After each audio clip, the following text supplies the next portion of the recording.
Assalamualaikum warahmatullahi wabarakatuh. Alhamdulillahirabbil alamin wassalatu wassalamu ala asyrafil anbiya'i wal mursalin sayyidina wa maulana Muhammadin wa ala alihi wa sahbihi ajma'in, amma ba'du. Anak-anak sekalian, gimana kabarnya semua? Mudah-mudahan selalu dalam keadaan sehat walafiat dan di dalam perlindungan Allah Subhanahu wa taala.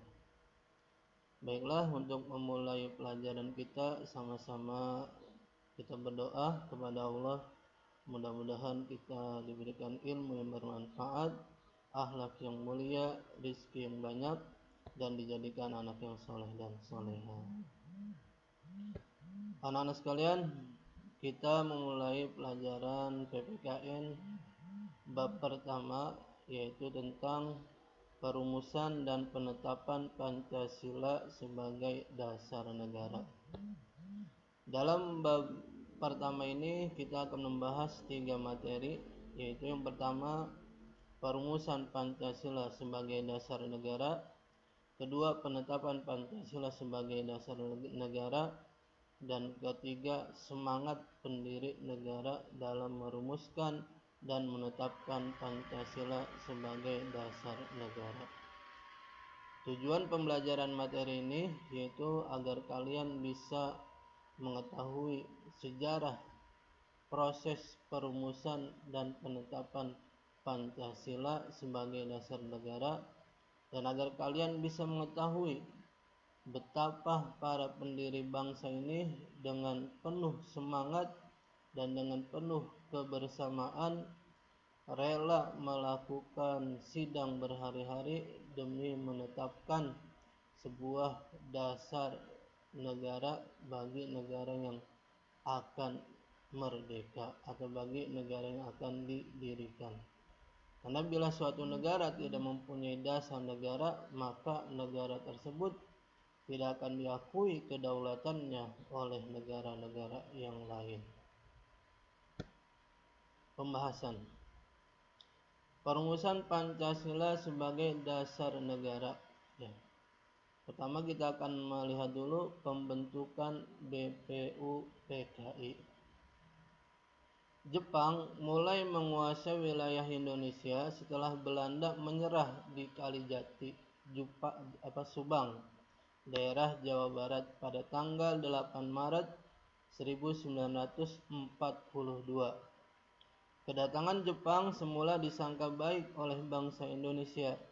Banyak semboyan dikumandangkan oleh Jepang, seperti Jepang Pelindung Asia, Jepang Pemimpin Asia, dan Jepang Cahaya Asia. Kemenangan Jepang di Asia tidak bertahan lama.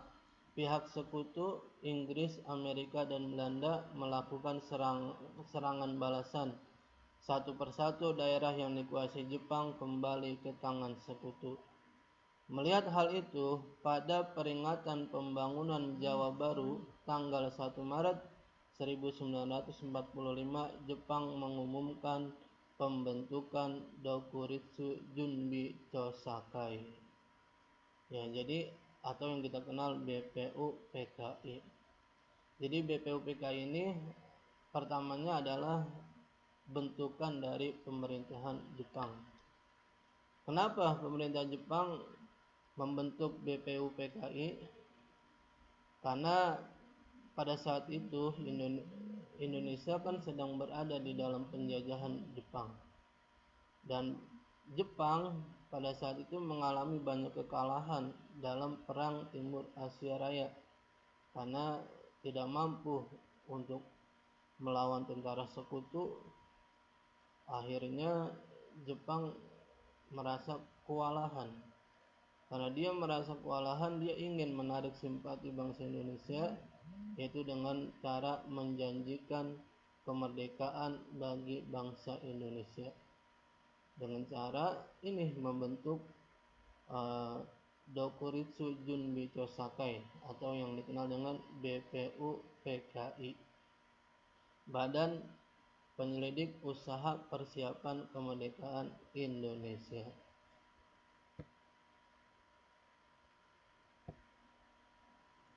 terbentuknya BPUPKI. Janji Jepang membentuk BPUPKI direalisasikan pada tanggal 29 April 1945 bersamaan dengan ulang tahun Kaisar Hirohito. Jadi BPUPKI itu dibentuk pada tanggal 29 April 1945. Jadi 4 bulan sebelum Indonesia memproklamirkan kemerdekaannya. Ya. Secara resmi BPUPKI dilantik oleh Jepang dengan anggota berjumlah 62 orang, terdiri atas tokoh-tokoh Indonesia dan 7 orang anggota perwakilan dari Jepang.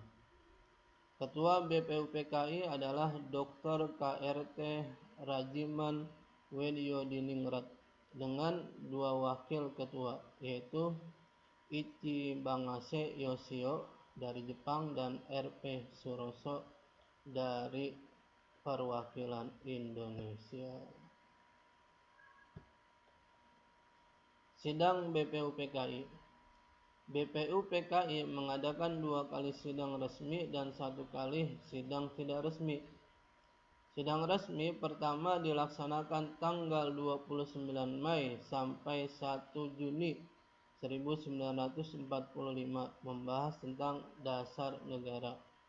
Sidang kedua dilaksanakan tanggal 10 sampai 17 Juli 1945 membahas tentang RUUD atau Rancangan Undang-Undang Dasar.